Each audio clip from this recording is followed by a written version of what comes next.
It's live, Evgeny.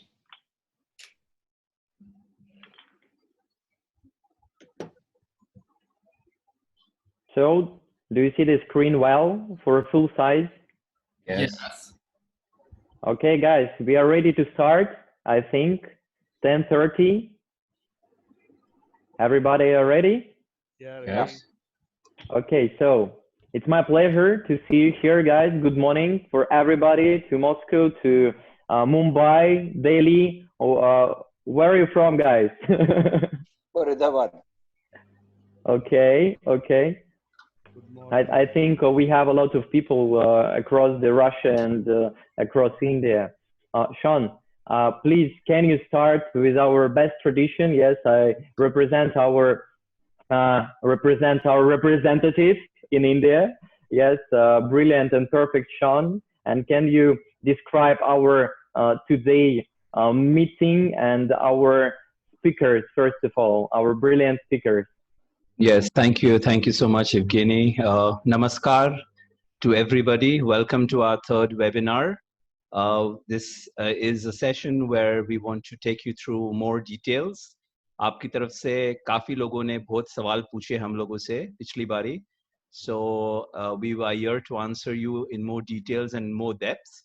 We are honored to have Alina, a doctor of rehabilitation medicine from Moscow, and none other than Mr. Mark Bruni, our head of marketing, the key person who has made all of this possible to reach out to you all over India, all over the world, and create this perfect platform of communication.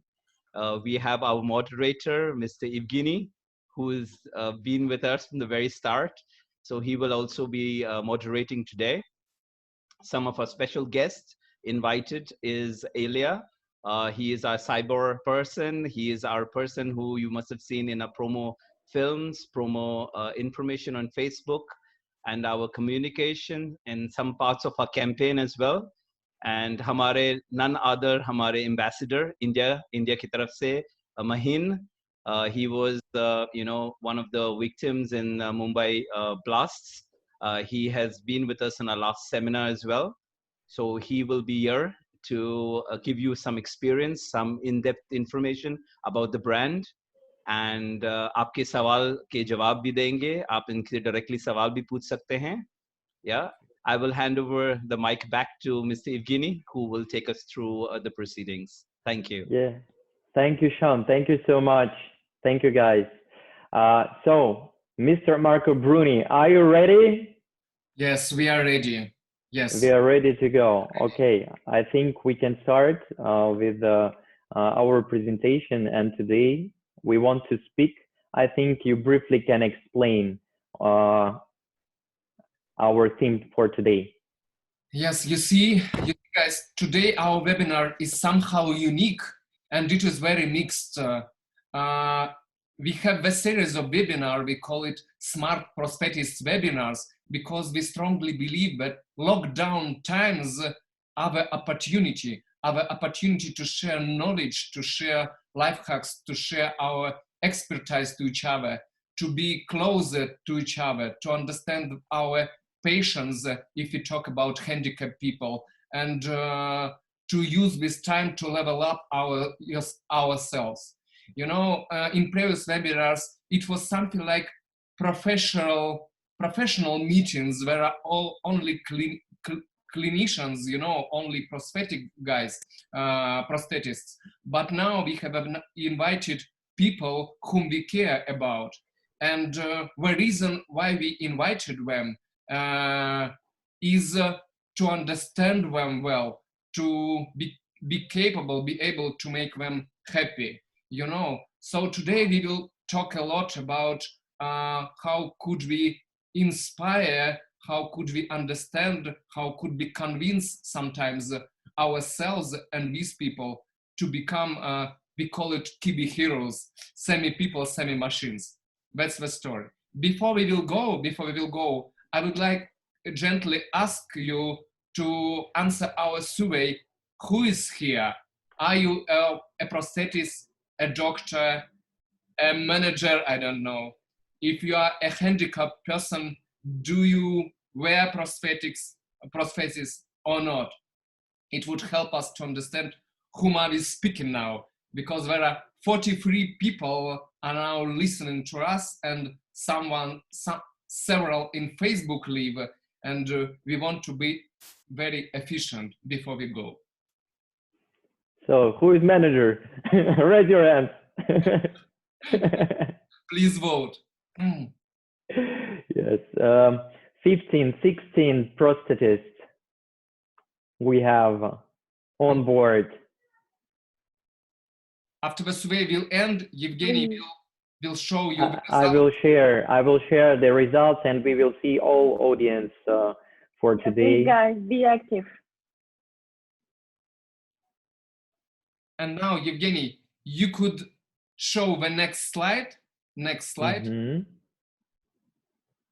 According to our tradition, Evgeny usually tells the latest news about COVID-19 and all these sometimes rumors, sometimes inspiring or hope news and whatever. We will somehow change this tradition, and I will somehow change it because I want to say that we feel that we already adopted to the times, you know, and we are really in Russia and in India, according to our feeling, we changed the way we now do our stuff. And I want also to show you some kind of technology we want to use in Russia, in India, to transfer the knowledge. Please, Evgeny, show next slide, which we prepared. What is it on the screen? You know, I would share to you. These are special hologlasses which allow distantly to give a hints and to see what a person is doing, you know, and it could be anything. It could be fixing some problems with electrician, you know, equipment. It could be the process of installing prosthesis, you know, also.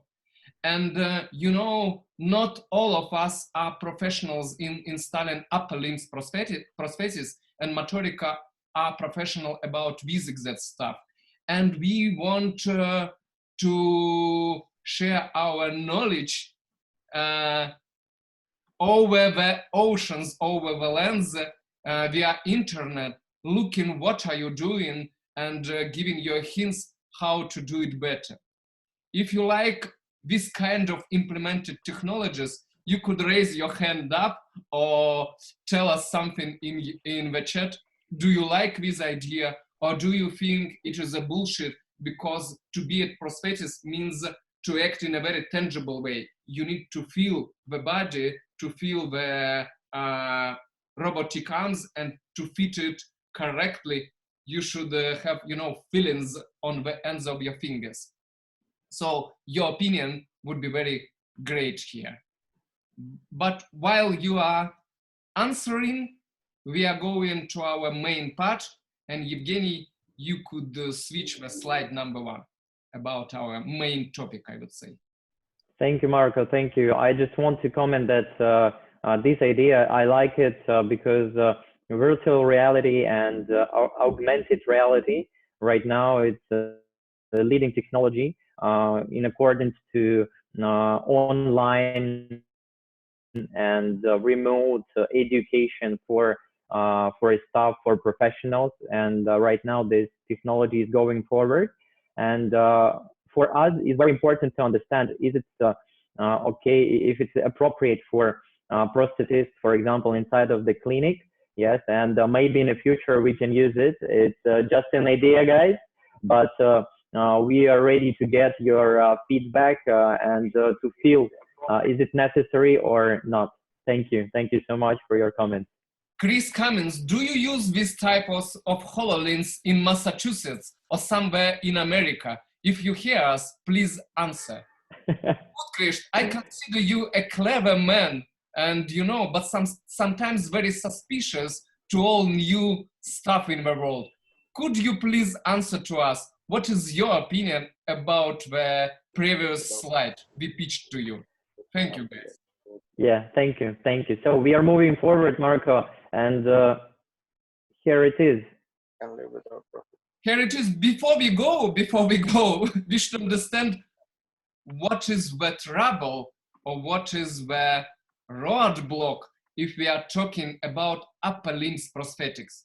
Because everybody in this chat, I think, considers and understands pretty well. There is a great difference between leg prosthesis and upper limbs prosthesis. The main difference is to act in your life. If you don't have a leg, you should install it. You know, you have no other chance. You should execute. But living without upper limb prosthesis, it looks like okay. You could do your stuff. You could live. So what could inspire or convince people? What should be inside of the people to make them ready to use prosthesis in our time? This is the questions we want to discuss together to share our knowledge to you today. Next slide, please. Next slide, please. Please, Marco. It's our philosophy. To go to this water pool, I would say, I want to show you the mission of our company, because I'm somehow the representative of Motorica company, who are the innovative modern prosthetics manufacturer. But we have a mission, you know, we are not like some commercial company which thinks only about money. You know, we have a mission, and our mission is to provide prosthesis to 100 people enough, you know, handicapped people, which are congenital or acquired amputees. We are talking about upper limbs. There are millions of such people on our planet. But you see, there is a gap. There are 3 reasons, you know, which are the roadblocks to make all these people to have prosthesis and to use them. And I would like to talk to you about these 3 main reasons why people don't use prosthesis our time in 20th century. So, reason number 1.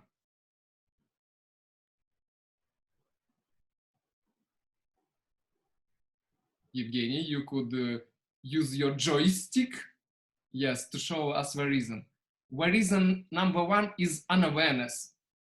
People simply don't know that there is a technology which could help them. You know, they still think that prosthesis is something like old wooden stuff, you know, which is installed on the place of the biological hand.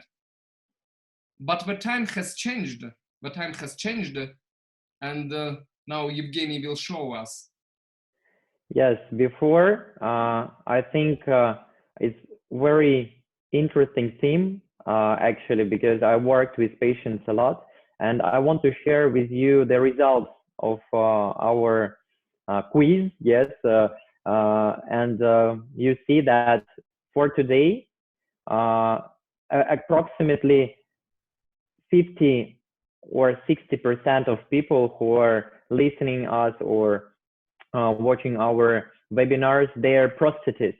Yes, and for them is the most important part of you know, process of service of their clients, and to move forward and how to solve this problem, how to speak with their patients, how to how you say, inspire them. Yes, and you see that we have approximately 60% of prosthetists for today in our webinar, and approximately 30% of clinical managers or managers who are working with patients directly. It's just to share. Thank you, Evgeny. Yes, yes. You see on the left side what people consider to be prosthesis. On the right side, what is it now? You see? So the difference is absolutely huge. And Evgeny, you could show next slide. What is modern prosthetics in our day? How is it look like? You see, it's not some ugly stuff anymore. You know, it's not something which depreciates the person. You could go. Ladies are absolutely okay to install robotic arms and to be proud to be a cyborg ladies. That's a story. Talking about children, you know, this is Bogdana, 6 years old baby, I would say. Very nice, very vivid girl. You know, nowadays, she don't need to be sad. You know, she has lack of backhand. She has the opportunity to be happy.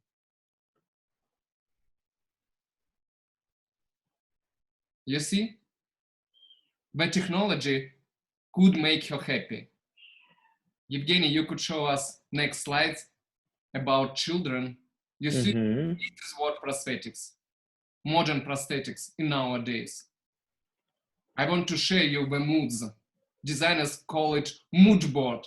Some pictures which makes you an appropriate, the right mood about all it is.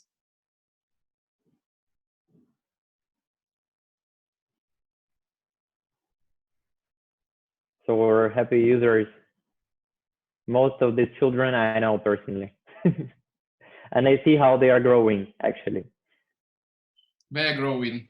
They're growing. Yes. And every child, you know, have his individual design because somebody is crazy about Spider-Man and wants some Spider-Man looking hand. And other ones are crazy about some Superman and other ones or anime, and they want their hand to look like, you know, their heroes from the cartoons. You see, so the pictures show to you that modern prosthetics is inspiring stuff.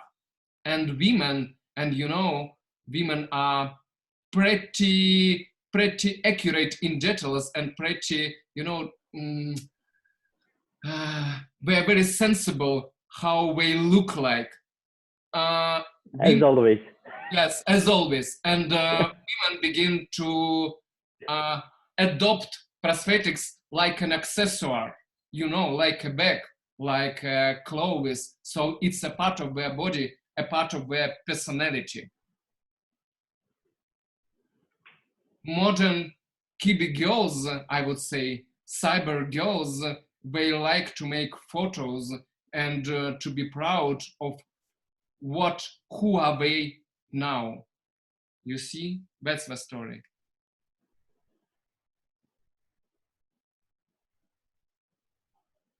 Handshake with the cyborg.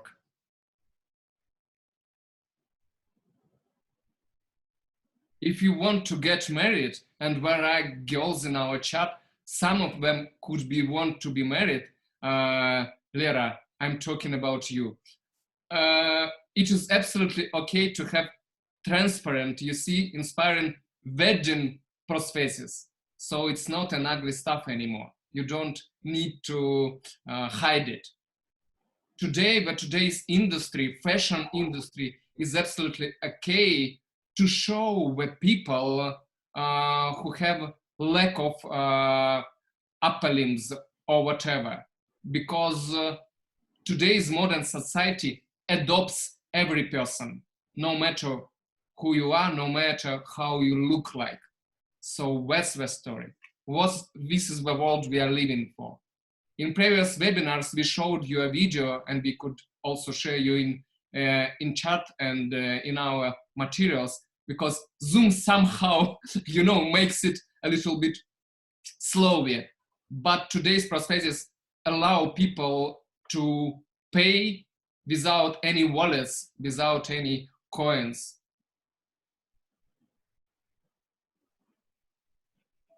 Modern prosthesis, they allow us to open the smart homes, you know, and to be also very superior on that stuff. You don't need any mobile, because your hand now, it's a gadget, you know, it's not a prosthesis anymore.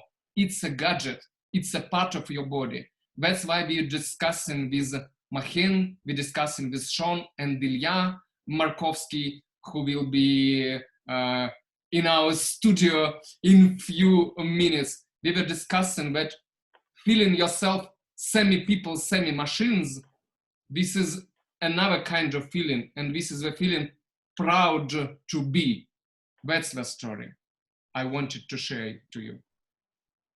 Next roadblock, next reason why people don't go prosthesis, I think it's very familiar to you and very evident, is financial or factual inaccessibility.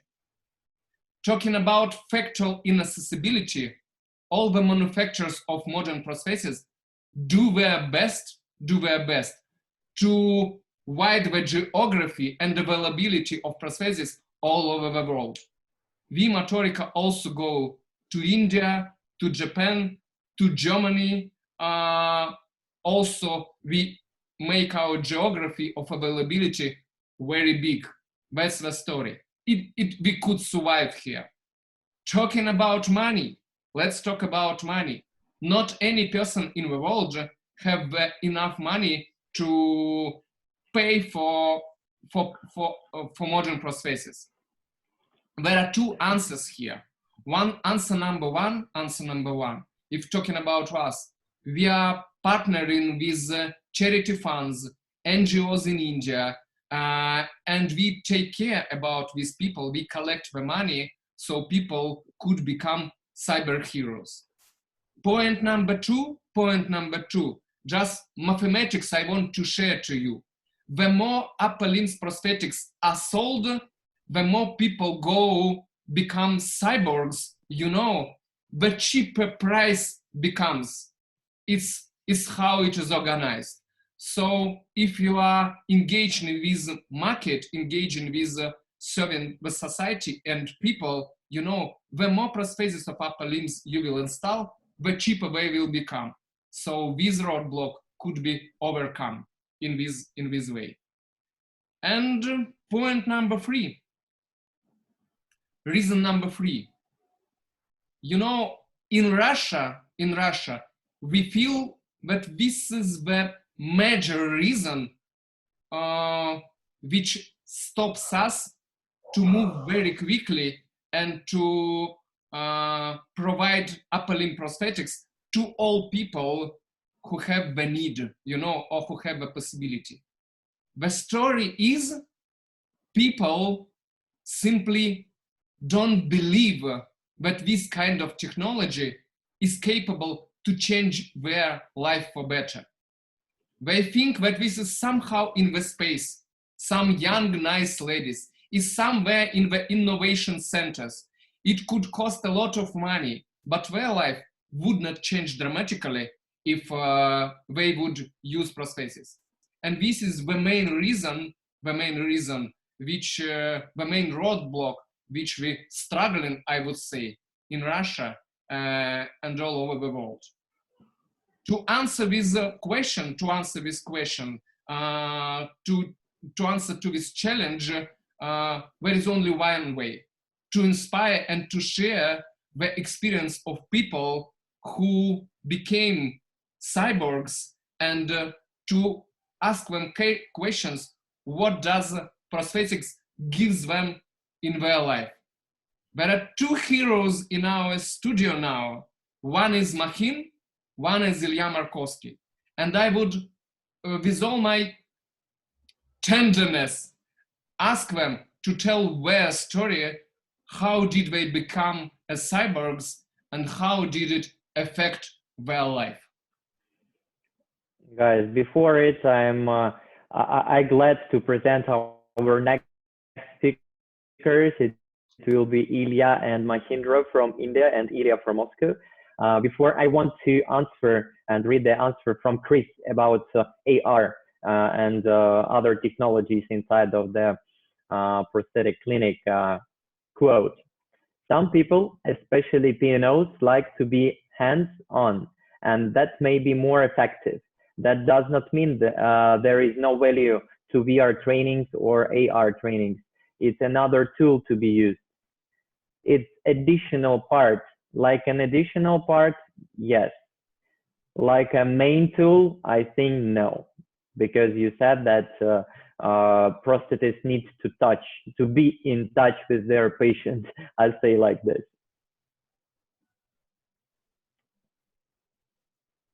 So we go to our inspiring part.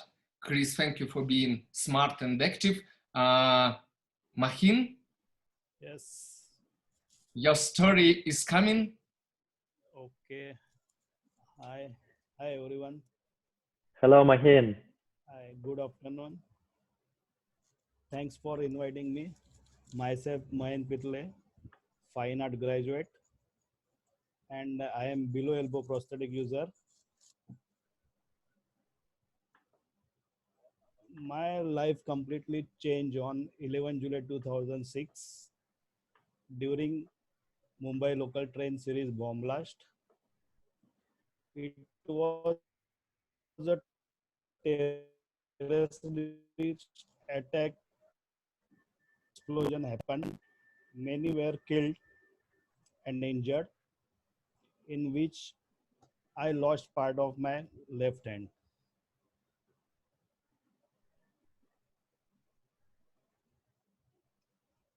And after it, how soon did you get your prosthesis, and how I think because I worked a lot with patients, yes, and they have this question in their mind, what is next? How you find out, how you found the reason to install the prosthetic? Uh, uh, it's your question. Do you have cosmetic and design version of prosthetics? What you like better? In what cases you used what? This is the question you give me. And answer is, first of all, I started with body power mechanical prosthetic hand, which was within my budget. Then NGO helped me for the myoelectric hand. It was very easy to use. This made all my work easier. I also have an antique hook. It's a old prosthetic. And body power hand I use mostly in monsoon and trekking and for bike riding. And mostly my electric hand is use it for office purpose and sometimes bike riding also. And I like mostly 3D printed head. It making a big difference today. The hands are made of metal and carbon fiber, which look like a robot hand. Mm-hmm. And I answer the another question.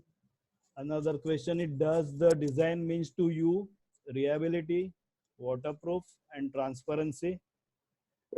And I am not in the prosthetic design field, but my point of view, I discuss here this. The prosthetic design should be according to the summer, winter, and monsoon of the country, so that the prosthetic is usable well in the season and suit all the time.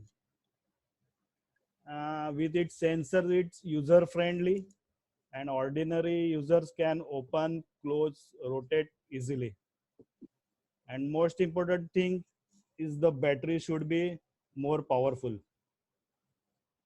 and the socket which is comfortable to hand, so we can stay connected to the prosthetic for longer. And most important part of the weight is very lightly. Mahendra, Yeah. I have a question to you. Okay. It's simple, but it's it's important, I think. You know, Okay.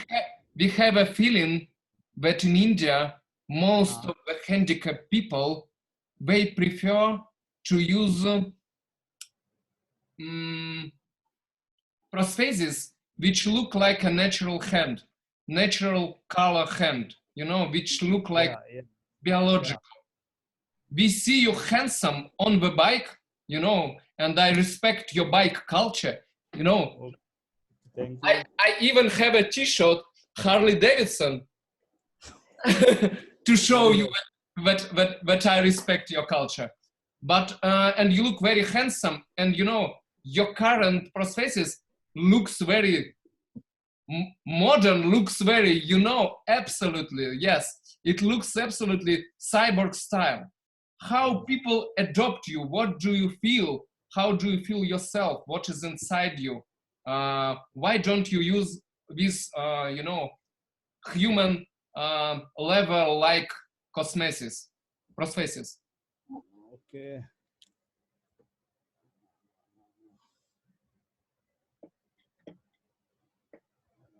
Today I ride a. Tell Hindi, you could tell Hindi. Sean will translate to English. आप हिंदी में बोल सकते हैं. नहीं, मुझे तो नहीं ऐसा लगता है कि प्रोस्थेटिक जब भी मैं यूज कर रहा हूँ, ज्यादा करके मैं तो रॉ प्रोस्थेटिक वापरता हूँ जहाँ पे ग्लोव्स नहीं रहते हैं।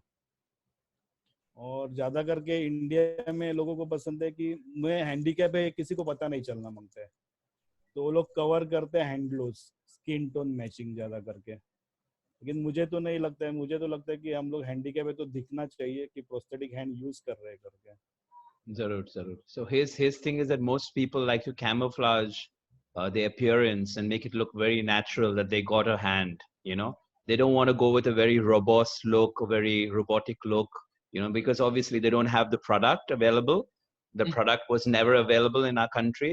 Plus, the whole mindset of the people were it should match with the human look, you know. So now that they have a choice with Motorica, maybe obviously people's perception in today's day and time is really changing. People are evolving. They want to go towards technology. So obviously there is a huge opportunity here, you know. Yes, but you know, Sean, Mahen has, Yes. yes, he has also a choice to install some kind of, you know, human-like prosthesis, or to install with robust one, with a hook, you know, he's not shy to install it. Why did he prefer the second variant? Because of his character inside, of his spirit, what is it? ये आपसे पूछ रहे हैं आपने एक choice क्यों नहीं लिया कि आप कॉस्मेटिक यूज करो? ये आपकी पर्सनालिटी थी कि आप बाइक चलाते हैं तो आपको थोड़ा रोबस्ट रोबोटिक लुक चाहिए, या आपका कैरेक्टर थोड़ा आउटगोइंग है तो आपको ऐसा लुक आपको भाता है? हाँ, मुझे तो ऐसा छुपाना नहीं था कि मैं हैंडीकैप हूँ करके। मुझे लोगों को दिखाना था कि मेरे पास हाथ नहीं, फिर भी मैं बाइक राइड कर रहा हूँ। और जब भी मैं नॉर्मल हैंड डाल रहा हूँ तो लोगों को मालूम नहीं पड़ता था कि ये प्रोस्थेटिक यूज कर रहा है क्या नहीं।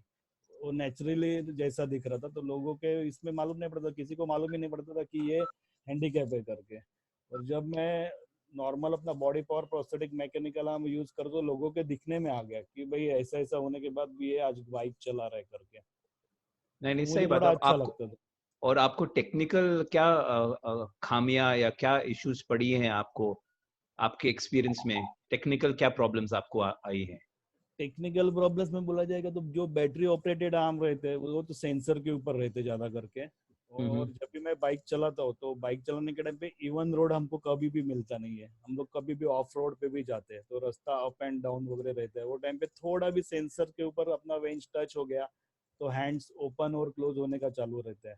हम लोग हर टाइम पे हैंड्स लॉक करके नहीं रख सकते कि सेंसर ऑन होने के लिए, हमें वो ओपन ही रखना पड़ता है। तो वो टाइम पे कभी कभी ऐसा होता है कि हाथ सटक जाता है बाइक पे से वगैरह। So issues that he's faced is in terms of the sensor, how the sensors behaved when he's riding the bike. At times they have an option where they lock it, you know. So this is one of the main issues he's had technically, point one. Second point, he has the option where he's used two independent solutions. One is the robotic robust look for the bike, and then he has another solution available with the cover, a cosmetic solution, single movement, which he uses in his day-to-day life. So he has two solutions right now. और मुझे देख के बहुत सारे लोग भी आगे आते हैं कि जिनके पास हाथ नहीं है, वो भी पूछते कि आपने ये सब कैसा किया, आपने कुछ मॉडिफिकेशन किया क्या, आपको चलाने को जमते तो मुझे भी जमेगा क्या। तो मैं उनको वही राय देता हूँ कि भाई आपको पहला सब प्रैक्टिस करना है, बाद में आपको चलाने का है। ऐसा नहीं कि प्रोस्थेटिक हैंड मिल गया तो मैं चला रहा हूँ तो आप भी चला पाएंगे, आपको बहुत सारा प्रैक्टिस करना पड़ेगा। So his whole story is that he has gone through a process how to use this robust prosthesis solution on the bike and deal with sensor problems and other things. So it's not that suddenly somebody buys this current solution which is being offered in India and they can deal with it. So obviously, if there is a solution that's more intelligent, can deal with vibrations, different terrains, different situations, it can be really welcomed in society for somebody who wants to live a very dynamic and challenging, active life like Maheen. Yes, can you hear me? Yes, Chris with us. Hi, Chris. Hi, Chris from Bangalore. Yeah, that was a good answer, and that's good feedback because I don't know any upper limb guys who are out riding like Mahendra is. And in life, I learned myself not to stop. So I taking the help of prosthetic hand, I decided to move forward. And today I started doing work which I didn't not do earlier. Which was? Such as a cricket, rifle shooting, cycling, trekking, photography, marathons became my hobbies. And my favorite was the bike riding. Since I can tell. Since I was unable to press the clutch with left hand, so I shifted the clutch to the right side and practice giving the clutch, front brake and accelerator with right hand. Okay. I think it's very great results, and we have also one opinion from Ashish Singh. He said that in India, cosmetic appearance is very important. That's it's the mentality, yes, and it's the most statistically, yes, the most biggest part of the patient. But as I know, and colleagues can correct me, and Mahindra also, that right now trend of doing something robotic or doing something, colorful sockets, it's increasing right now. In fact, I would like to tell Ashish in the native language one point. Ashish ji, main चीज क्या है, India में solution available नहीं था, अभी Motorica की तरफ से ये solution, robotic solution, cyber solution अभी available है. सबका जो नजरिया है चेंज हो चुका है कि अभी अवेलेबल ये कंट्री में अवेलेबल है, and at an affordable price, at a very affordable price, at a very state of the art European components are available in the product. So its wear and tear is very good. पहले available नहीं था तो option नहीं था, अभी available है तो अभी सबका जो thinking है, we have participated in so many exhibitions around India, and when we have shown the solution, people were really taken aback that such a superior product and a product that is there to stay around, in terms of the battery life and battery option is available now, Thank you. Thank you, Sean. Evgeny, you could show next 2 slides about Maheen. Yes, next one. Sean will be envy to the next slide. You see, Maheen is absolutely okay eating and using his cyber arm, in everyday life. Sean, you see the head. You don't have such a model of head. Please envy on this slide. Me also. Mahim, people Zila are also writing to you, but you are a real hero. Thank you for your implementation in our webinar. And now we will meet our next, another type of cyborg whose name is Ilya Markovsky, and we invited him to go here. Welcome, welcome, Ilya. Welcome, Namaste. Ilya. Namaste. Hi there. My name is Ilya. I am 34. I was born without left hand. I grew up without any prosthetic, but I suppose I am a successful man because I am candidate master of sports in swimming. I'm also photographer and blogger. But recently I decided to become a cyborg. I received denial of employment more than 50 times. The reason was my disability. I didn't have a cosmetic prosthesis. The employers were afraid of the disabled. The employers were not interested in my experience and skills, unfortunately. Why I decided to install a prosthesis? Before you go, I would like to tell your story in English about previous slide about work permit, you know, your story. I would like to share you. You see, in India, for example, there is Bhubaneswar on the east coast, and there is Mumbai on the west coast. You see, the distance between these two cities is 3 times less than the distance between Vladivostok and Moscow. Why I'm telling you these geography facts? Because Ilya was invited with a bank HR from Vladivostok to come to Moscow to have a work like a bank, you know, accountant. That's the story. And Ilya made a great journey coming to Moscow to get this job when everything was aligned. So all the years were already confirmed. He was to go to the job. And when he came and arrived in the office, on the bank office, they looked at him and told, you know, Ilya, it looks like we could not continue the job offer to you. Ilya asks, why? What is happening? You don't have a hand. And how it is connected? All my work is about brain work, you know. We can't explain you, but we say to you no. So you should understand the kind of tragedy which stands behind. Я не приврал ничего? No. Нет. Все так. Спасибо. Thank you, Marco. Why I decided to install a prosthesis? When modern hand prosthesis had appeared, I wanted to try the new technologies to improve my health and to become more confident. How has my life changed? So I became healthier. I became a man of the future. Every day I open up more and more the new way how to use the prosthesis in my life. People began to look at me with surprises and without regret. And you become more handsome. What is opinion? Yes, yeah.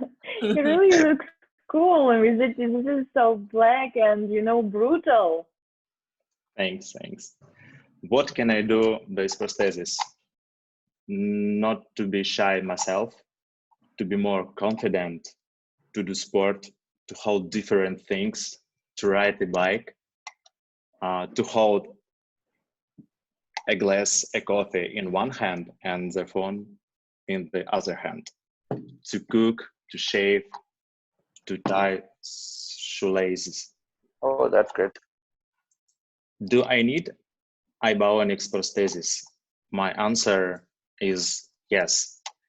For a long time, I did not use artificial limbs and my muscles became weak. Usage of mechanical prosthesis has trained my muscles.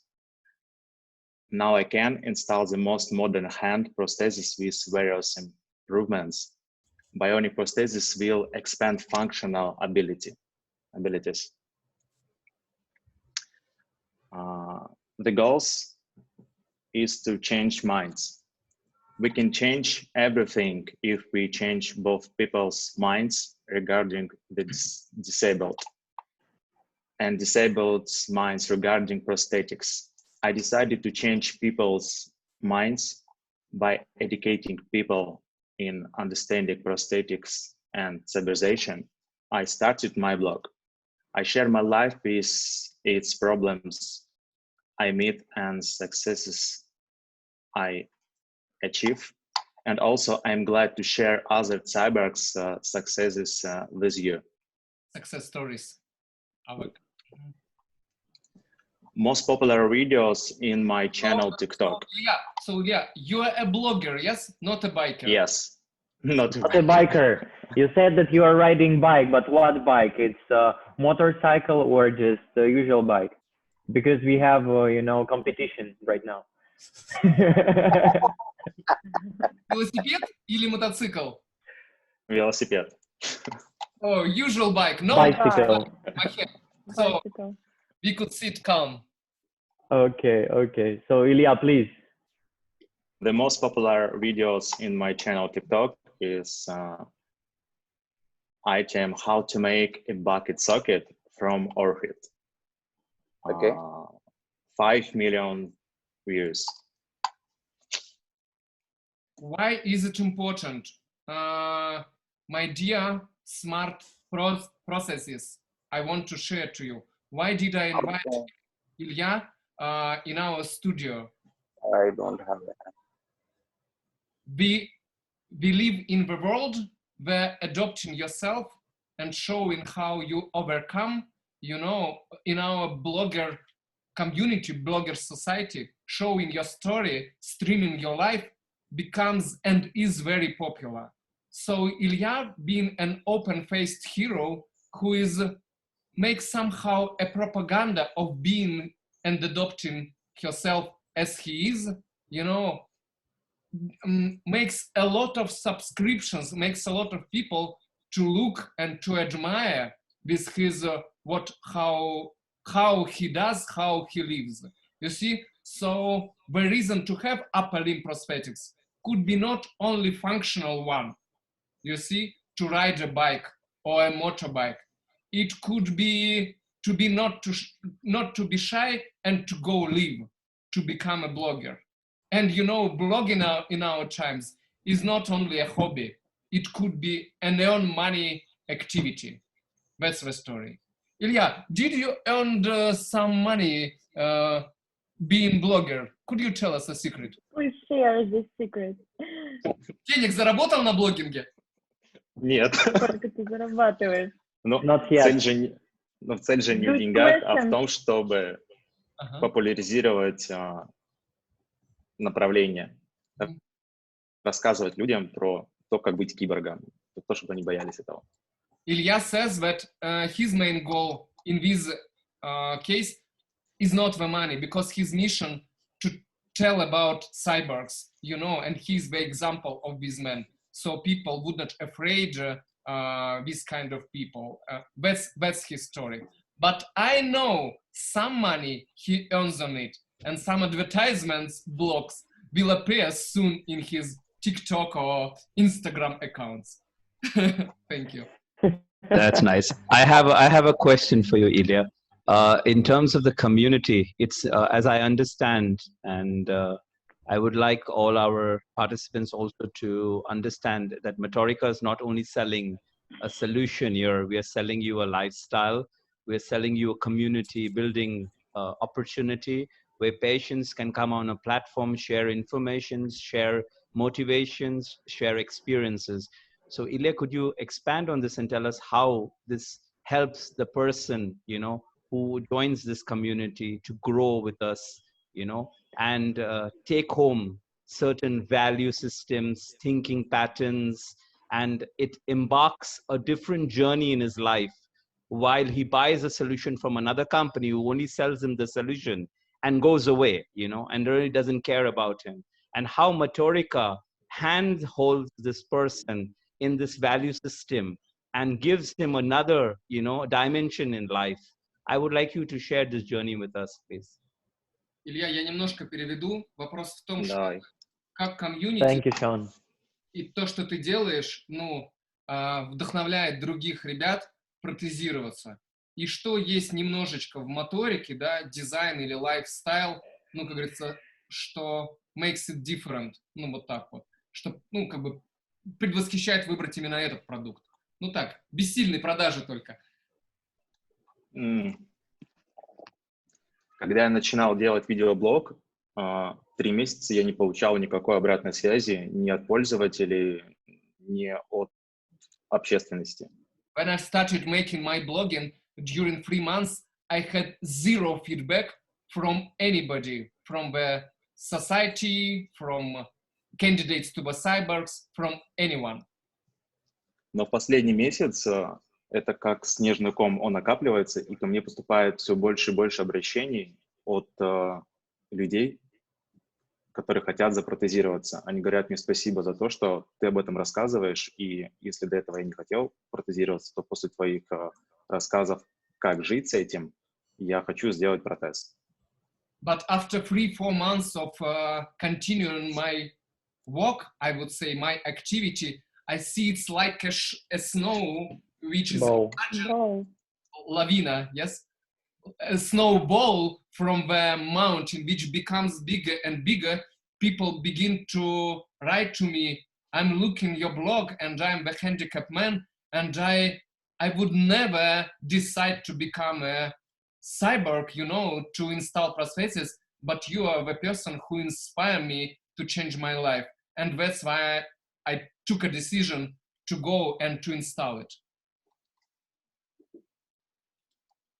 Многие не знают о том, что протезы теперь выглядят вот так, и что они еще и функциональны. И когда люди об этом узнают, они спрашивают, как сделать точно такой же протез, на что я отвечаю, что точно такой же вам не нужно, потому что вам сделают максимально удобный под вас протез, и плюс на нем будет тот дизайн, который нужен именно вам. То есть мы отошли от типирования протезов. I stopped myself laughing, dear audience fellowship, but Ilya says, it's absolutely amazing. People don't know that modern prostheses look like this hand. They are envy with his hand, and they are asking, how could I do at home the same prosthesis for me? And Ilya says, no, you don't need to do some do-it-yourself stuff at home. You could have your individual design prosthesis, which you like, and you could just order it, shopmotorica.org. Yes, in fact, when I think, Marco, you and Evgeny and I, all of us were in the ShoreHab stall at Opai, and when people saw the solution, the 2 solutions which were robotic, the kind of feedback, the kind of queries we got, which was totally different. People had not seen something like this, Back to when I was answering Amit's question, that cosmetic is something as it is a preferred way of life in India, because they never had an option, They never had an option where they could look different, they could look within the right, opportunity, the right, look and feel of today's society, where people want to look and stand out differently, They never had an option for this. So that's even in our Mercedes-Benz fashion show, the prosthesis was there, it stood out, people looked at it, and the whole approach out here was completely futuristic. So I think in today's day and time, having this solution available in the country gives us an opportunity to position ourselves and our services in a different light, Great summary, Sean. Thank you so much. Appreciate it. Ilya, thank you so much. Do you have more news from Russia, from yourself, what you want to say to such guys as you who are just thinking about the prosthesis. Что бы ты сказал людям, которые только думают насчет протеза? Хватит думать, пора действовать и становиться новыми, потому что я не знаю, как это объяснить. Вот ведь мне даже слов нету. Это нужно просто прочувствовать внутри для того, чтобы понять, что это нужно было сделать еще вчера. Я жалею очень сильно, что я не сделал это, не знаю, 5 лет назад, 3 года назад я не запротезировался. Stop thinking, start doing, you know, because it's absolutely obvious. And I do regret that I did not do it 3 or 5 years ago. That's the story. That was the answer of Ilya. So guys, if you have some question to Ilya, don't hesitate to write to our web chat or to raise your hand. I can give you the microphone and you can answer by your voice. Ilya, thank you so much. Спасибо, Илья, большое тебе. Спасибо. And John, we have some questions to Mahim. Mahim, are you here? We have some questions. Can Mahim mention specific phases of biking like start, stop, and turns giving trouble? Can you please describe more specific how do you cope with it? How do you cope with all technical, you know, moments with the motorbike?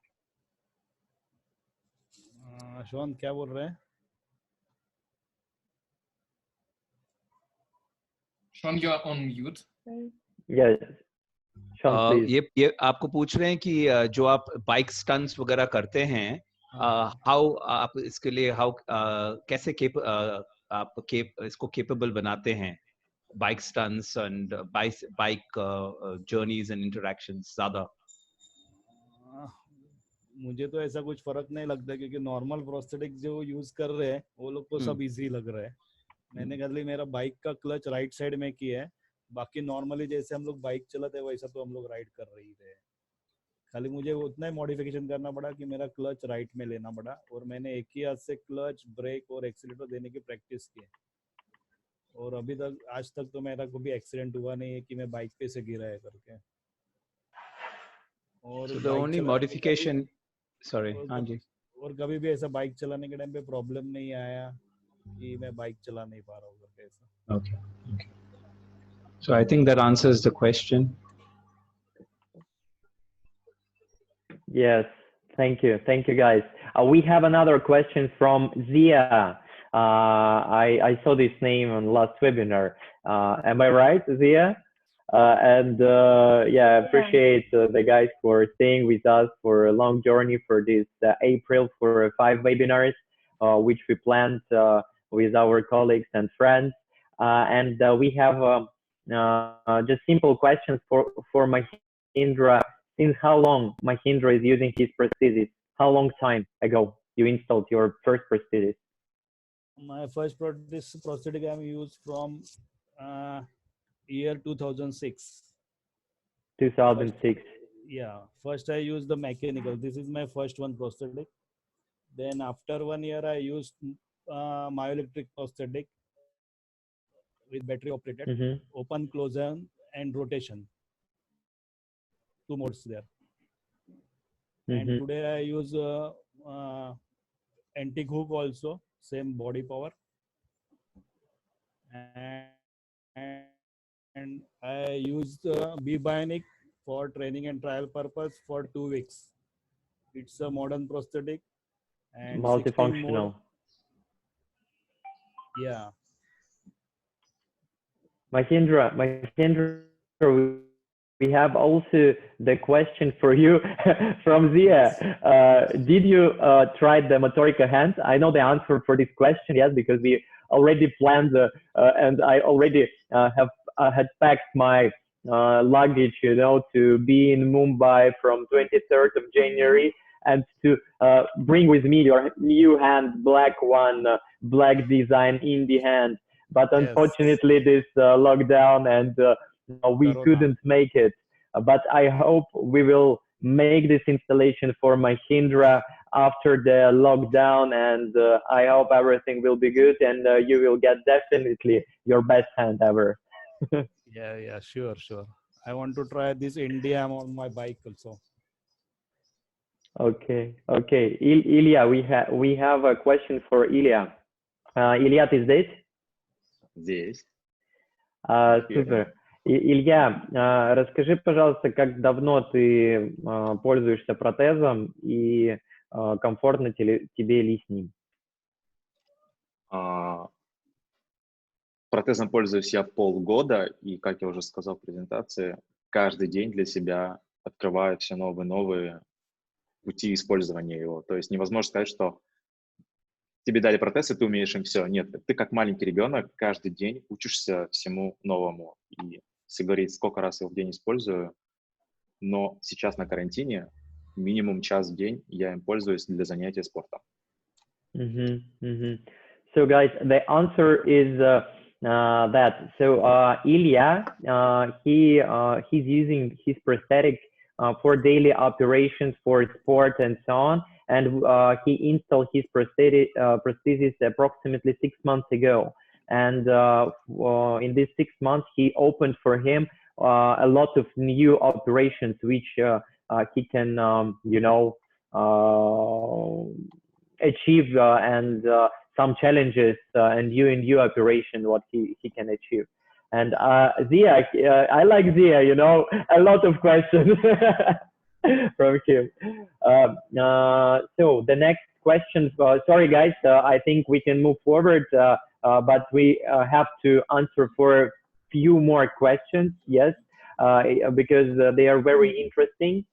The question is about the level of amputation and level of your limb, guys. I know the differences between their traumas. Mahindra, he has the transradial amputation, and Ilya have a coincidental wrist, and he used wrist mechanical prosthesis from Motorica, and Mahindra, he will use our indie forearm indie hand, my electrical one, like this. So I think the last question we can answer, what is his experience of Motorica prosthesis in comparison of mechanical prosthesis of Mahindra? So unfortunately, right now we do not have an experience with Mahindra, with our prosthesis. Yes, Mahindra, but I hope he will try and he will check what is the difference.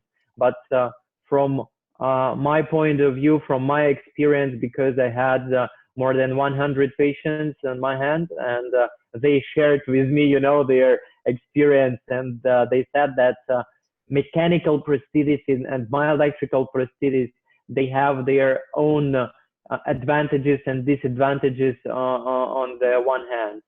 And most of them, they are like Mahindra. They use both type of hands for different reasons. Mahindra, do you use your mechanical prosthesis and myonical prosthesis for different approaches, for different reasons? Yes? Yeah. Basically, I use mechanical body for prosthetic arm for rainy seasons. Because for rainy seasons. Yeah, because it's without electronics. And my electric I am using only in office times, and much easier to operating my electric. Okay, thank you, Amit, for your question. So guys, I think for today, two inspired superheroes, Mahindra and Ilya, I hope they gave you, some things to think, and some things what you will say for your patients, how you will inspire them, because I think superheroes, they are the best examples of these persons who are not shy and who can show them their appearance in this society without any shy. Thank you, guys. Thank you, Mahindra. Спасибо, Илья. Nikita, can you? Yes, we can. Ilya, you know, guys, there is a time difference between India and Russia, Moscow. We are now located now, and it is a 2.5 difference. I know that Ilya Markovsky had no chance to have his breakfast because he was training his first time English speech to all the fellowship who are now in this chat. So Ilya, feel free to eat your eggs or whatever, sausages. And we will proceed. And we will proceed. This was inspiring part. And now is the next slide. Ilya, your English was great. Zia answered. Thanks. It was inspiring part. And now is the next slide and the next part, which is no, previous one. Yes. Okay. Previous slide. Previous. Yes. This one was previous. Okay, so next. Inspiring part is over, now a convincing part, you know, convincing part. And to be really convincing, I would like to invite to our studio to go here, Alina Kuzyakina. She's the lady I am admired with because she is not about marketing. She is not about ideology. She is about science, about facts, about researchers. So, Alina, I would kindly ask you to introduce who you are, how do you serve to this planet, and then please tell us how could we convince people, you know, to become cyber heroes. Hi, everyone. First of all, thank you, Mahendra and Ilya, for a very inspiring speech. It's always nice to hear how it's going on from the eyes of the patients. And well, I will really briefly introduce myself. I'm a doctor of rehabilitation medicine, a pediatrician as well. I studied rehabilitation in Moscow, in Russia, and in Canada as well. Here in Moscow, rehabilitation is a part of general medicine. In Canada, it's a different thing. It's separated from the other stuff. So there are different approaches and different strong and weak sides. So I was really lucky to see it from the both sides of the ocean, I would say. And I would like to say that I go for evidence-based medicine, meaning that I cannot say that prostheses are cool because they're cool, and they're healthy because it's important and because I personally believe so. Every fact has to be scientifically proven. So on every slide I'm going to show you, you will see a small link at the bottom of the page that will give you information where can you read more a specific research that leads to the fact that I'm telling you. And I need to say that evidence-based medicine is very popular in every field of medical knowledge right now, but it's really new to the prosthetic part. It's hard to create a big number of cases. It's hard to do scientific researches in this area because there are a lot of different type of prostheses and different type of traumas, and you have to use a really individual approach. But scientific researches are needed in this field as well. And we are trying to be useful in this area as well. This autumn 2019, I've participated in the International Congress of Prosthesis and Rehabilitation Help. It was held in Japan. We've read our scientific research there, presented our scientific work. It was about rehabilitation care in the area of prosthesis. So I would like to inspire, even though my part is convincing. I would like to inspire everyone to take part in scientific researches. It's important. It allows us to be, to create new useful things and new useful approaches.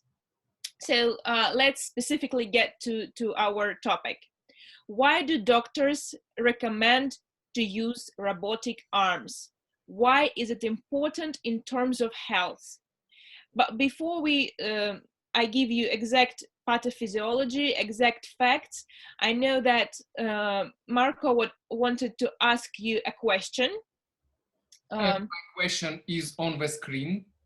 Do doctors in India advise patients, upper limbs patients, to install prosthetics? Please share your experience, knowledge, to understand your country, to understand your people, to understand how is it organized in your geography. Because how is it organized in Russia, Alina will tell you a lot. But we need to understand how is it in your cities, in your livings. 14 people, 15 people say yes, and only one no. Well, that's a pretty good result.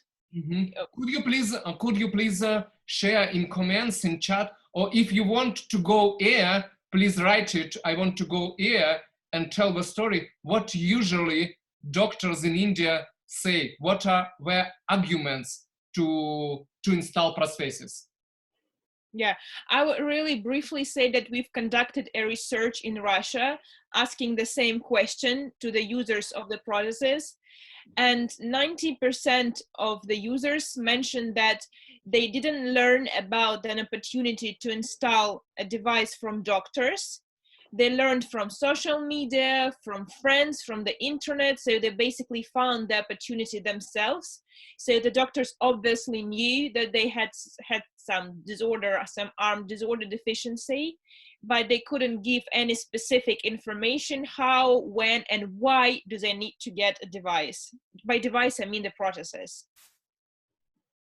Thank you, Alina. Guys, I will share with you the results maybe in a few minutes, and I think we can move forward, Alina, if you don't mind.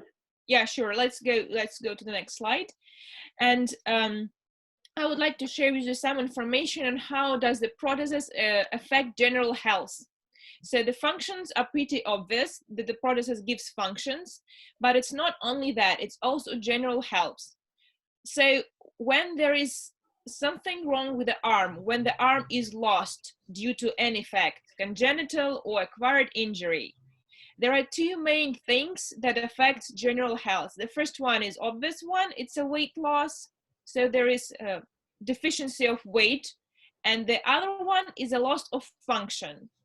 So the patient basically starts to use one hand more than the other. Because of that, there are musculoskeletal disorders of the arm. So you can see a normal muscle and atrophied muscle. I wouldn't say it's atrophied, but there is a hypertrophy. So this muscle obviously doesn't work a lot. And as a patient or as a doctor, you can see that two hands look differently, not only because there is a part of the arm lost, but also because there is a muscles weakness and a muscle atrophy above the level of the amputation. So this fact is pretty obvious. Let's move on to another health conditions that can be caused by the arm deficiency. Let's move to this next slide. And it's about posture. So pretty much same mechanism, weight loss and loss of function leads to shifting of the center of gravity. So you cannot notice it sometimes, but our body automatically reacts to the loss of the arm, shifting the center of gravity, and that leads to muscular asymmetries. At first, there are only muscles that react, but when the muscles are keeping the spine for a too long time in a wrong position, we can face scoliosis. Usually scoliosis is bowing to the side of amputation. Usually the shoulder on the amputation side is elevated, and usually the trunk is torsed. Why am I saying usual?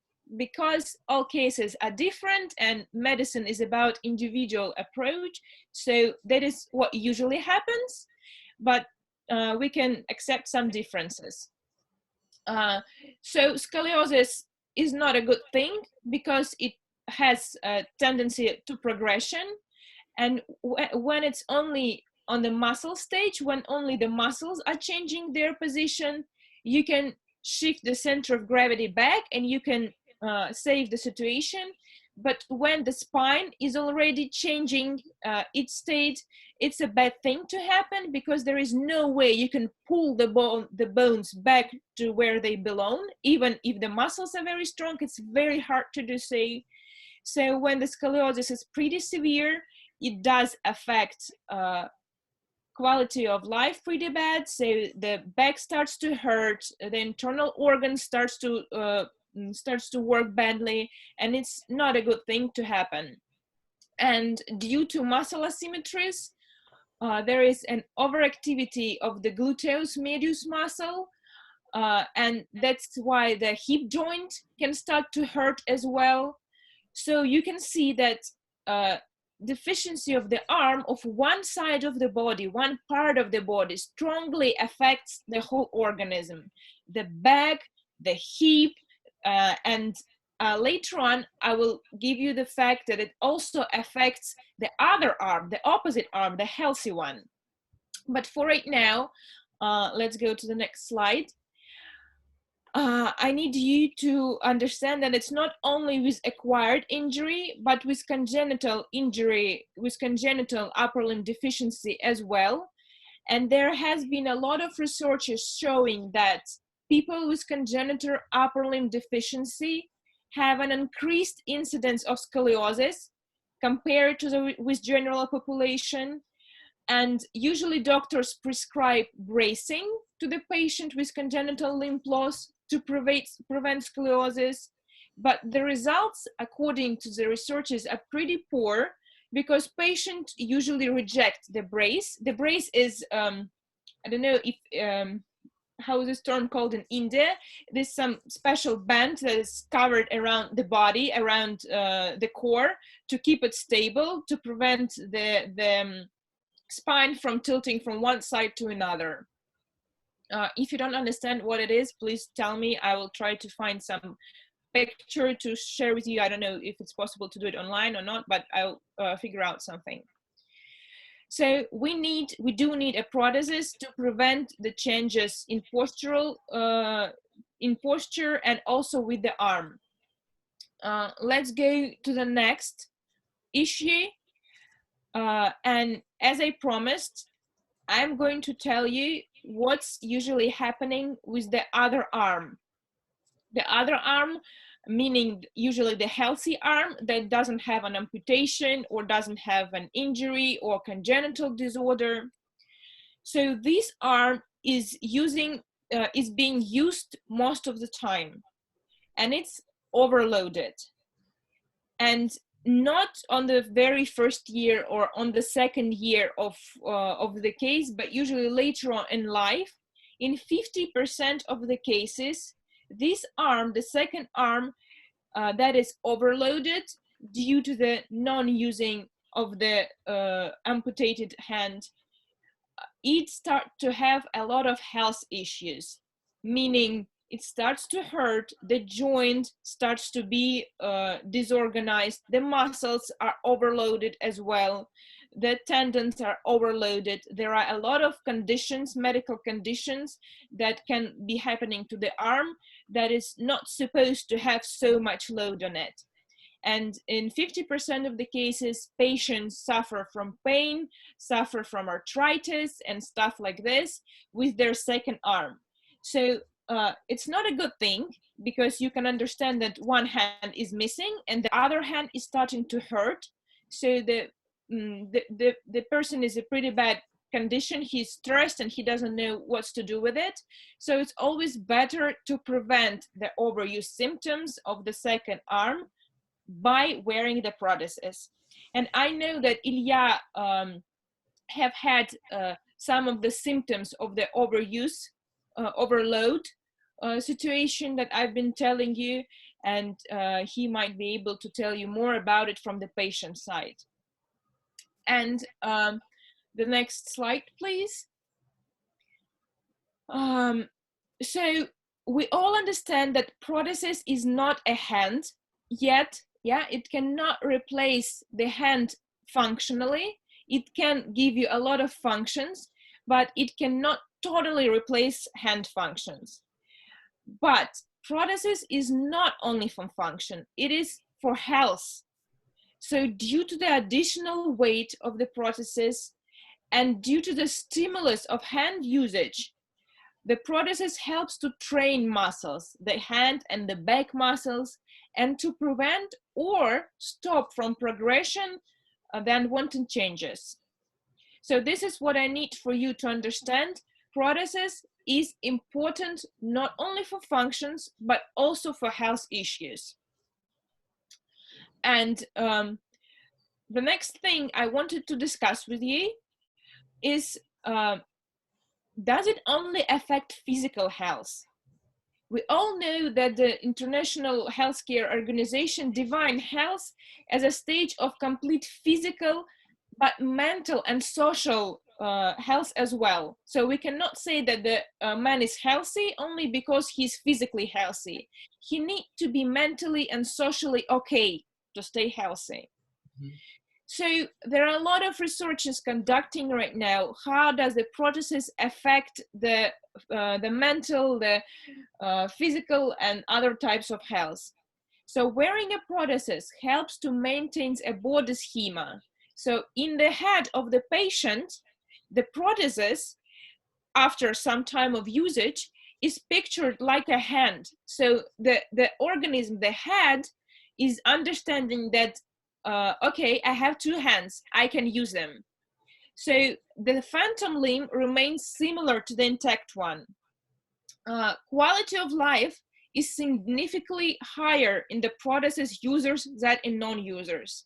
I know that Ilya and Mahendra have been telling you this, but it's not only them, it's a big research. You can Google it up and see that a lot of people wearing a prosthesis tend to have a better quality of life than non-wearers.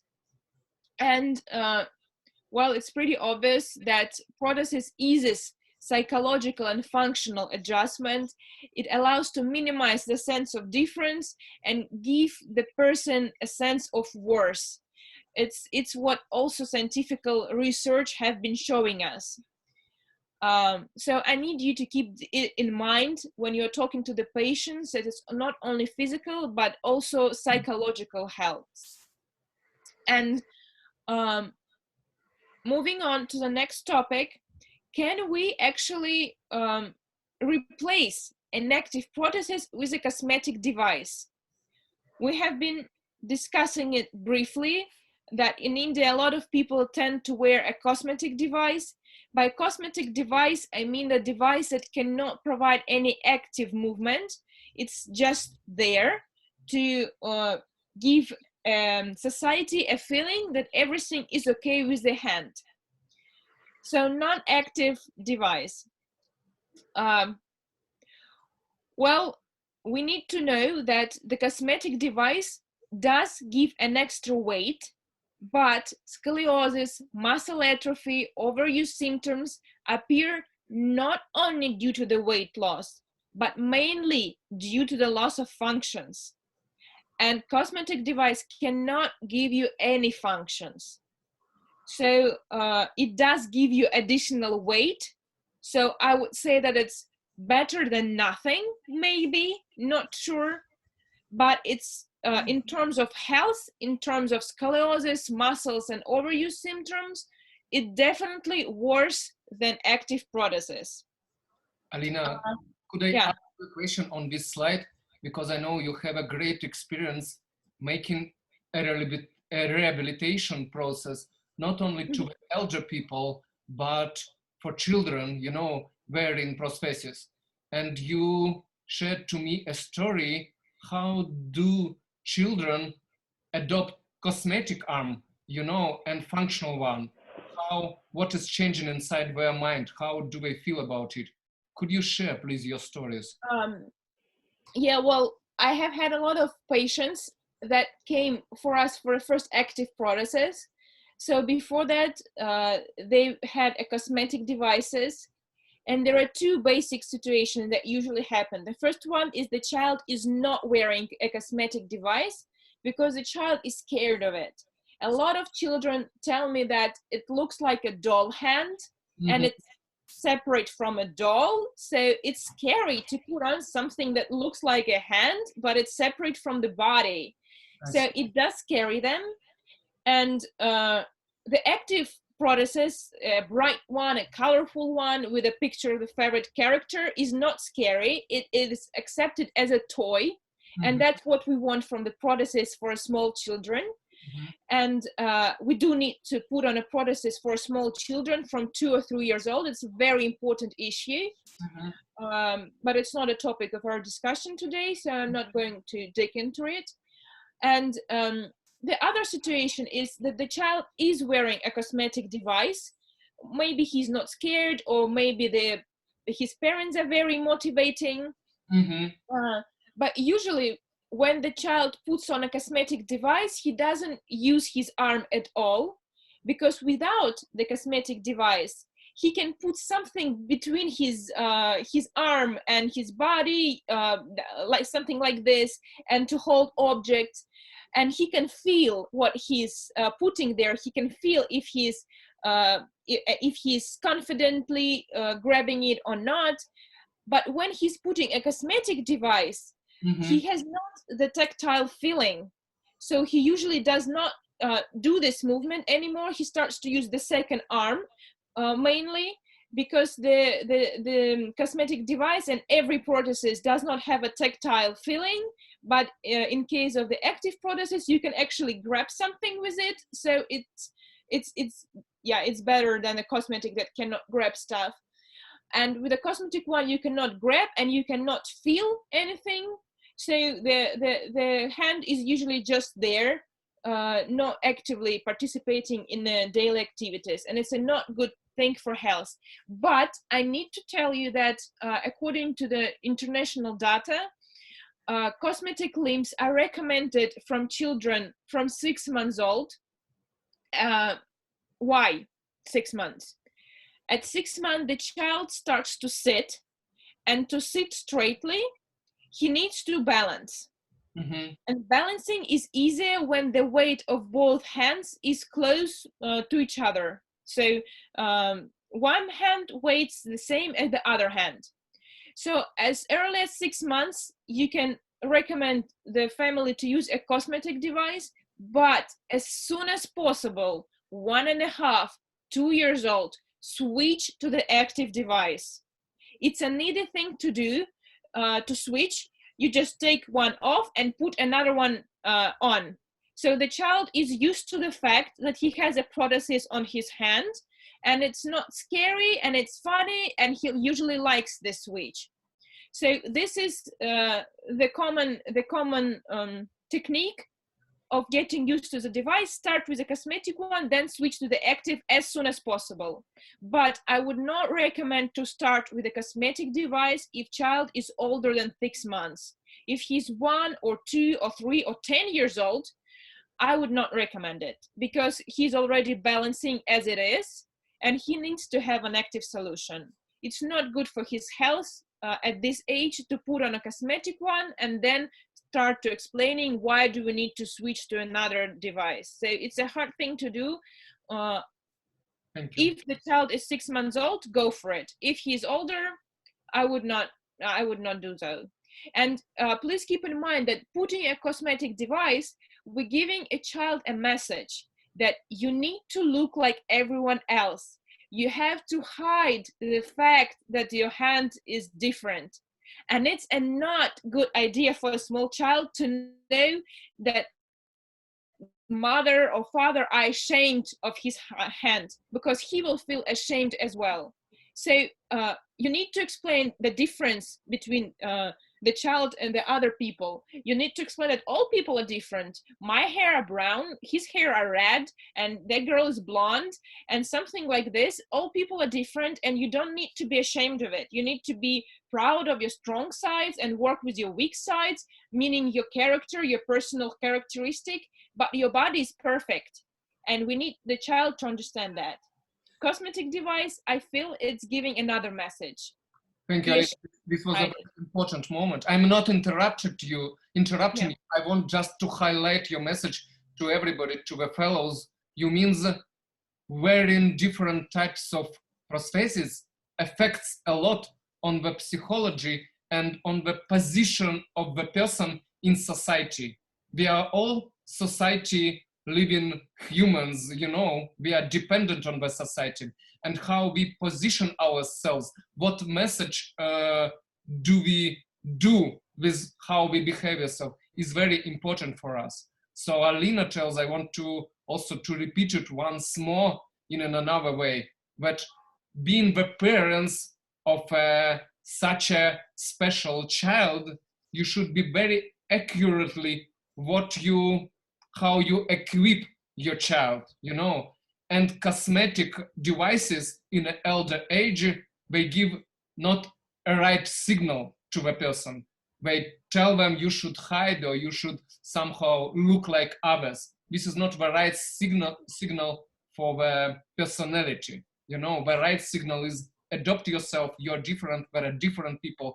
Just go to the city, go to the people, we love you, you are unique, and you are as you are. Thank you, Marco. Thank you, Alina.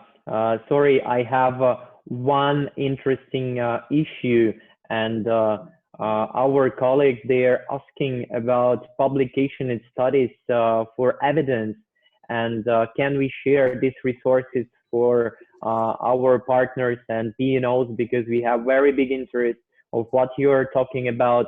And you know, I can listen you infinitely, Marco and Alina, and our colleagues asking the evidence base of it. Can we share with them some links after the webinar? Sure. We have all the links on the presentation. We can just copy and paste it, so you can not have troubles writing it by your hands, but just copy and paste it to the web search. And yes, sure. Yeah. And I also can see an interesting question from Zia here. If a patient has bilateral amputation, will there be a tendency of scoliosis and muscle atrophy? That's an interesting and a right question to ask. I would say if bilateral amputation somehow totally same on the two hands, the same level, the same muscle that are intact, that are healthy, the difference, the tendency of scoliosis and muscle atrophy will be very low. But according to my experience, usually bilateral amputations has a lot of difference between two arms. So differences in level, maybe differences in muscles, and besides that, we all know that some people tend to use right hand more, some people tend to use left hand more. So yes, there is a tendency. If amputation of two hands is different, and usually it is different, and with bilateral amputation, the leading reason usually for installing a prosthesis is functions. Because when you have one healthy hand, there is somehow you can organize yourself without a prosthesis. Yes, it will affect your health, but usually our children and our adult patients with just unilateral, with one side amputation, are pretty independent in their life. So when they put on the device, they need to start learning all the function over again, but they understand that it's important for their health. But in terms of bilateral amputations, usually a lot of functions are missing. So the device is on the first reason of putting a prosthesis in bilateral amputation is functions, and then health. So health as well, but yeah, function is my primarily concern when I'm putting prosthesis on the two hands. Zia, I hoped to answer your question. I'm not sure if I was clear, but I, I did my best. Thank you. And the question I wanted to ask you is on the next slide, and it sounds like, do patients know and understand medical indications for upper limb prosthesis? So I tried to point out the main ideas of why do we put a prosthesis in terms of health, and the question is, do patients understand it? In my experience, patients come to get a device because of the functions or because of the aesthetics, the cosmetic function. But they need to know about the health as well. And I feel that it's my job, our job, to give them this information, because they have no idea how to use ResearchGate or other internet sources to Google for publications, researchers in this area. So the only place where they can get information is us. And we need to share some lights, not only on the functional, aesthetical issues, but on the health as well. I will be glad to answer any of your questions or share any information that will help us to provide the information needed. Thank you, Alina, so much. Thank you, Alina, so much. Alina, hi, Sean. I have a question for you. In terms of what is the message would you like to give to the PNOs, which could really be useful for them? Because as we look at it at the current scenario, the message either can be delivered by the doctor or by the PNO. And here the entire interface between the customer is more personalized because one is the PNO is accessible. He can reach out to the customer. He's going to spend the maximum amount of time in terms of understanding and guiding the customer. So what do you think is the message you would want to give them as some sort of working environment, which could make them very effective, you know, as a service provider, not in terms of pushing the product, but to push the right message to the, to the patient, which will help them benefit in the long run? Well, the main idea that the patients need to get is that the prosthesis doesn't equals functions. It cannot replace hand, because otherwise it creates a wrong expectations, but it is strongly needed for your health. So for my patients, I have a short presentation from 3 or 4 slides that explains in a really easy words that patients can understand, not being a doctor, not being a professional, how and what does it affect. And it also has the links where the patient can learn more if he learns English, knows English, because it's all the resources are in English, but he can go there to see that I'm not lying, I'm not selling, I'm just providing the information that it's already known around the world. I have an email, I have all the messengers like WhatsApp, Telegram, and so ever. You can get in touch with me. The parents can get in touch with me if they want to, and I would be glad to share details that I know about the health, about the product installation, and about getting used to the device. For small children, it's especially important. Yes, thank you so much. And I think I would want to inform all the PNOs. Valerie from our team is really effectively reaching out to you all. आप लोगों को सब contact Valerie कर रही है to empanel your clients, your patients for a special webinar where Alina will be available to answer the questions from the patient's point of view, and how this can be a game changer in your life. Because it's not about just being, using one solution that has all your future problems sorted. It's about understanding how your body is dealing with it, what is required from time to time. And I think Valerie is, offering this opportunity to all PNOs across India to enroll your patients, and she'll be in touch with you. Yeah, thank you. Yeah, we will have another webinar that will be specifically about rehabilitation, about getting used to the device. Is rehabilitation necessary? What do we need doctors for? What can parents do by their own? And it's an important issue, using a time to advertise the next seminar really briefly, because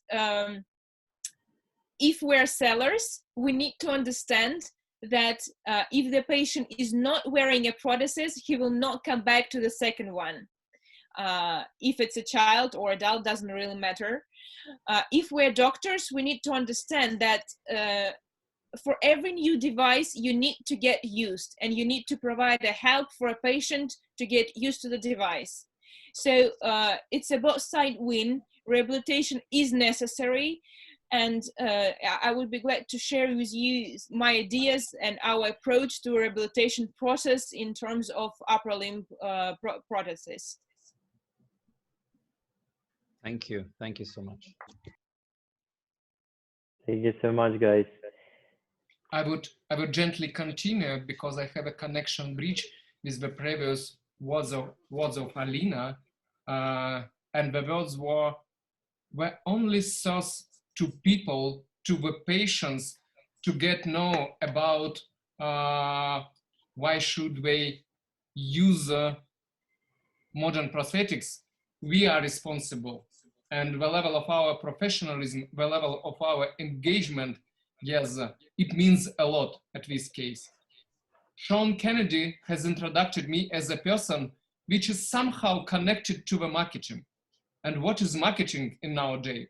Marketing is the activity, I would say, strategical activity, which allows you to transfer the information, to share the information to the right people via right channels.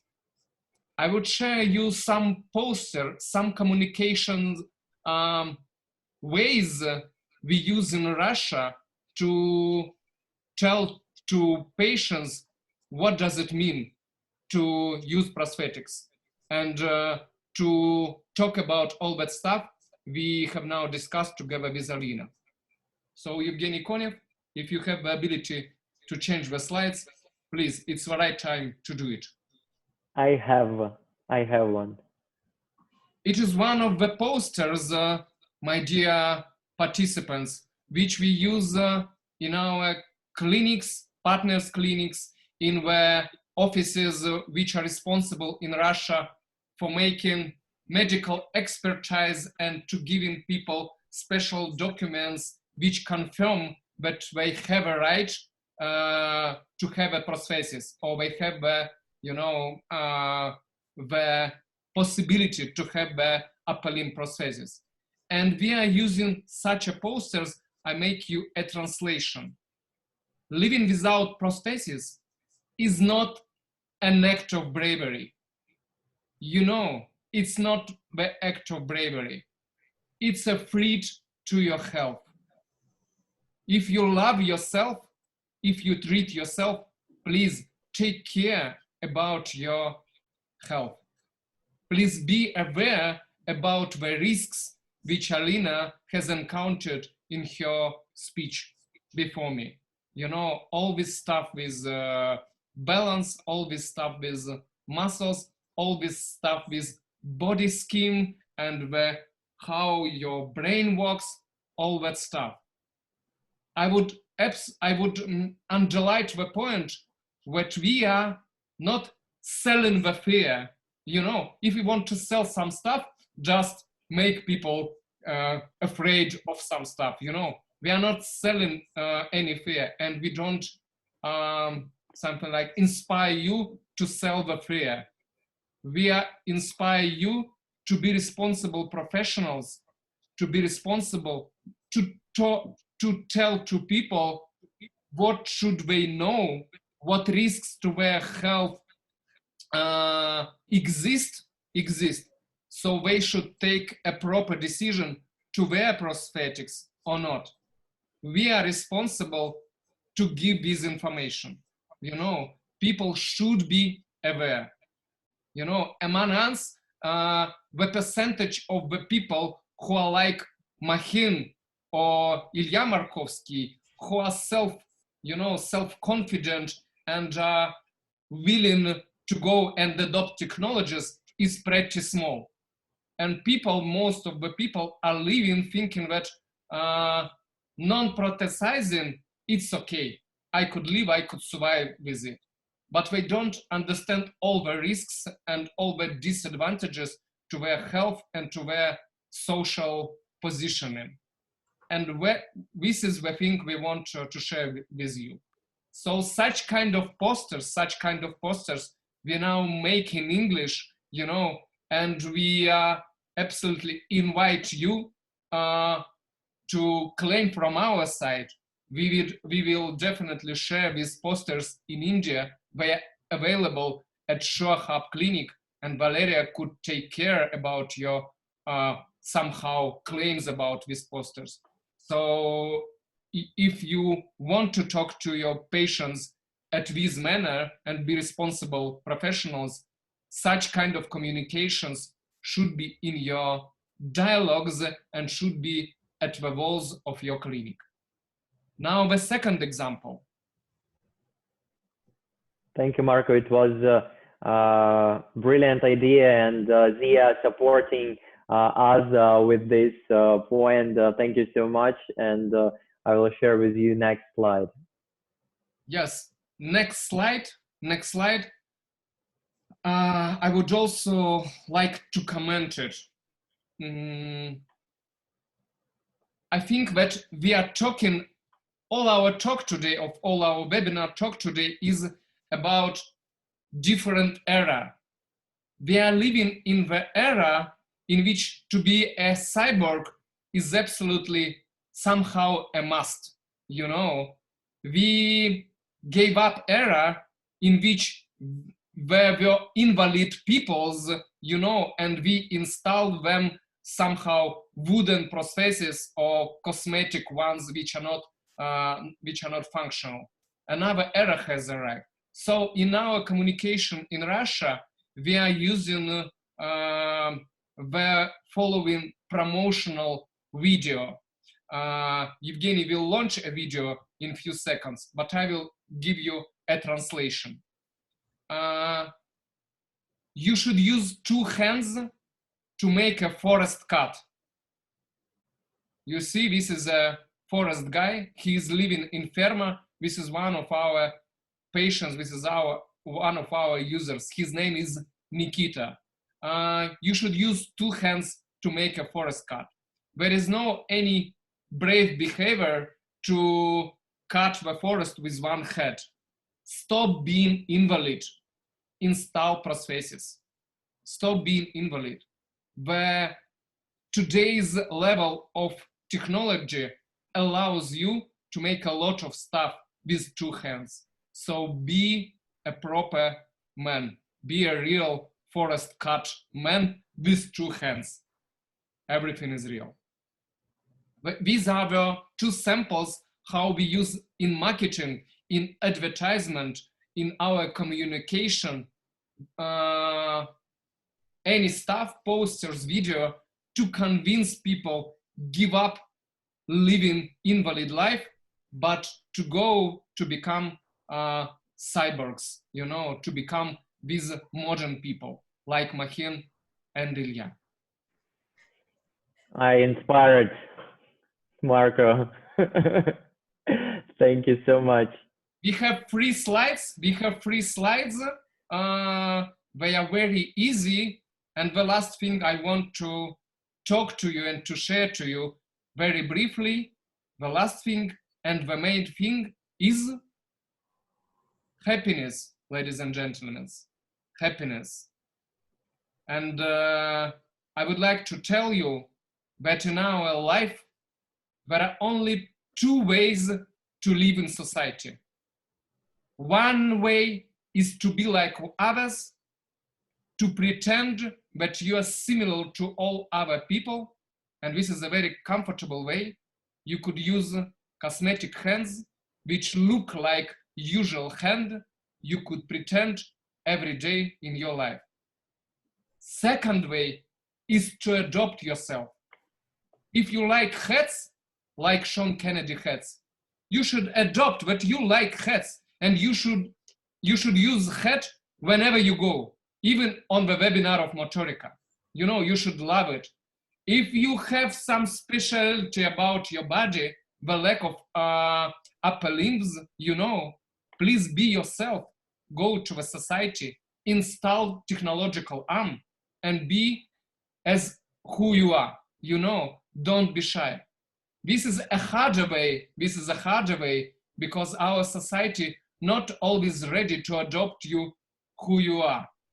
But if you overcome this gap, if you be brave to meet technology and to allow it to equip yourself, you know, society will adopt you finally, and you will become a benchmark for the society. They will be proud and they will take an example from you.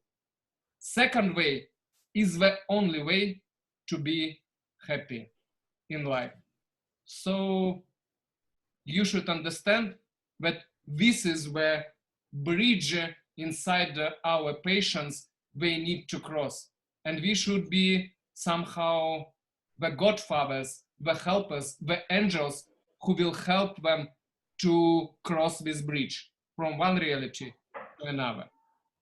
That's the story.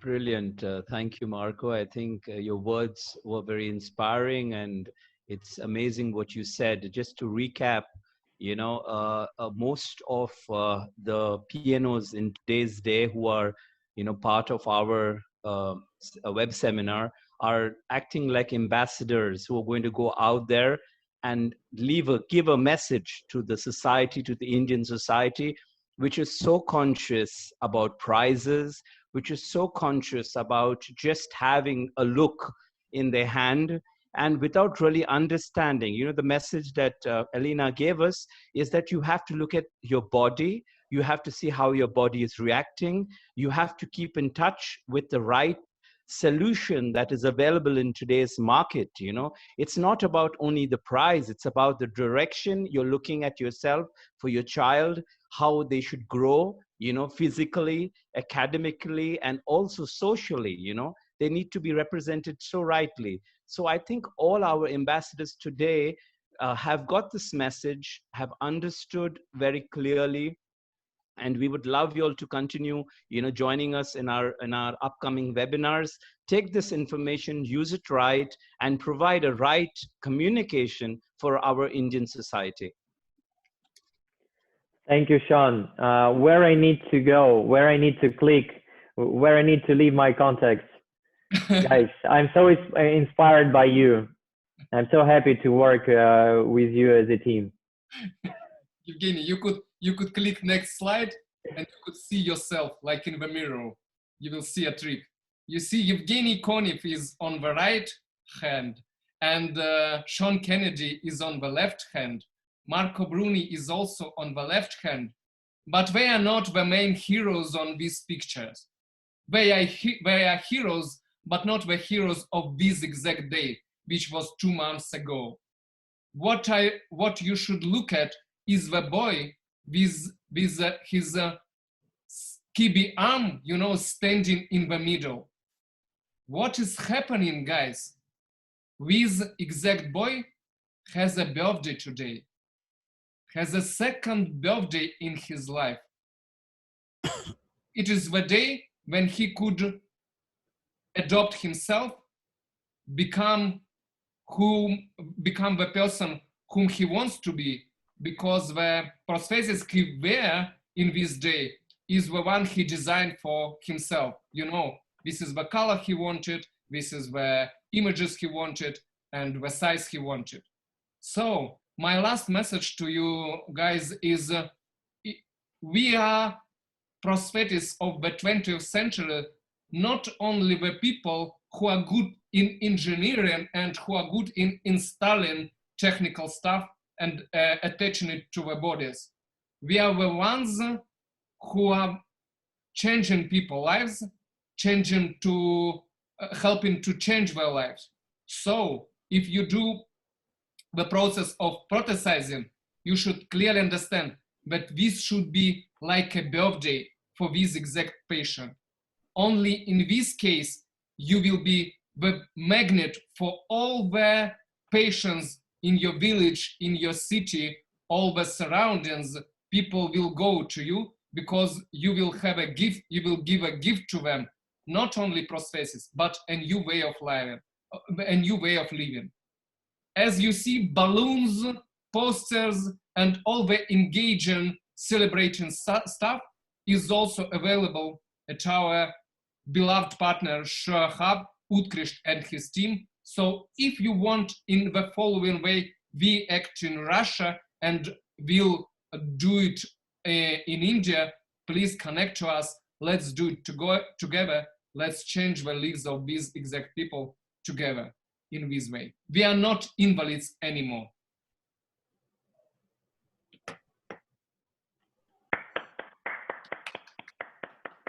I'm clapping with two hands. Ilya with one.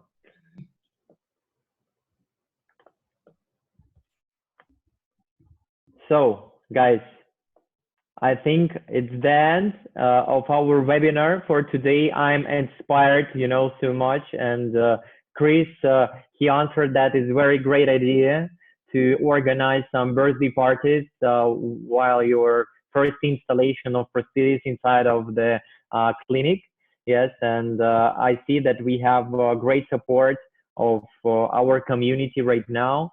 Marco, Sean, Alina, Mahindra, Ilya, thank you so much for participation. Thank you for your time. Thank you for so inspiring words for today.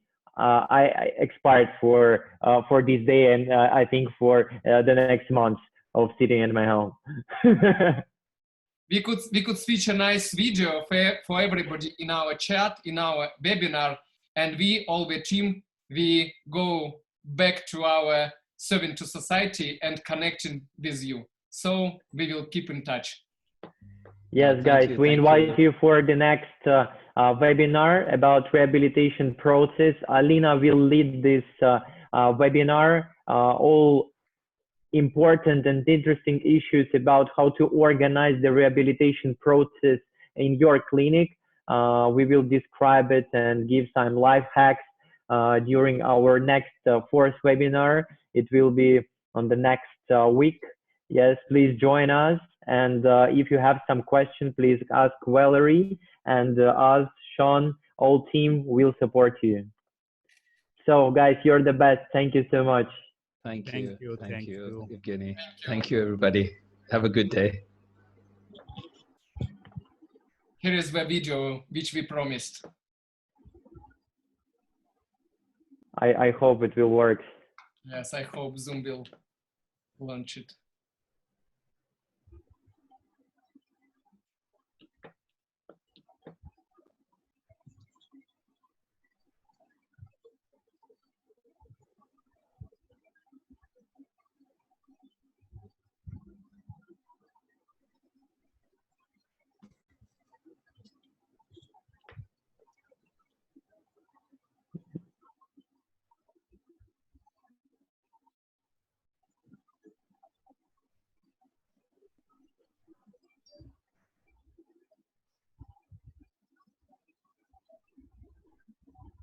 Guys, is it okay with the speed?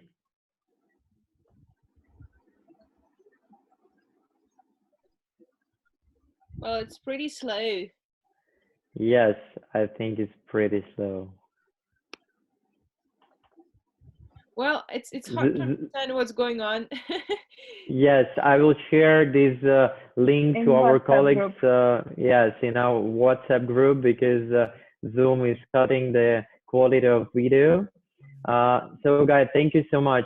Thank you for your participation, and take care. Wash your hands and keep distance. Thank you. Thank you, everybody. Have a good day.